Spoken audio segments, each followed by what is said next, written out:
News. Well, let's go live to Los Angeles now and speak to planetary scientist Emily Lakdawala. Welcome to the programme, Emily. So from your perspective, how groundbreaking is this?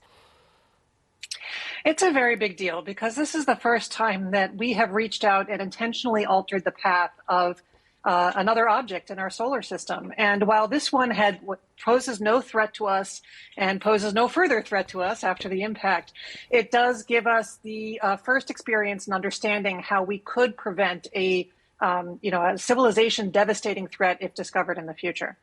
So that is good to hear. I would imagine everyone listening now is relieved. But in terms of what we might find out in the weeks and months ahead, there is a lot still to process, isn't there? There is. So the celebration today is because the spacecraft successfully navigated to the asteroid moon and hit it, which is also not something that's been done before autonomously. It was very difficult because if you imagine a spacecraft seeing a bright point of light and intentionally flying toward it, then just before it impacts, the bright point of light splits into two, and the spacecraft has to choose on its own, which one of those two things do I hit? And as far as we can tell, all of the autonomous targeting from the camera to the processor, the computer, the programming, everything worked absolutely perfectly. It hit head on onto this moon of the asteroid. And so that part of it was totally successful. What we don't know yet is whether it successfully slowed the orbit of the asteroid moon around the main asteroid. And that's what we have to wait for telescopes on the ground and in space to follow up and find out if the moon slowed down in its orbit.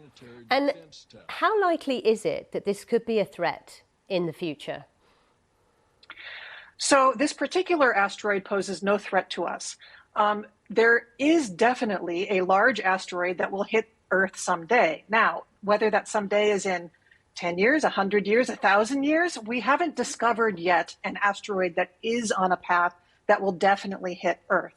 But we are still looking. There are large areas of space that we haven't even been able to look at very well, like the ones between Earth and the sun. They're hard to look at because the sun's there. It's very bright.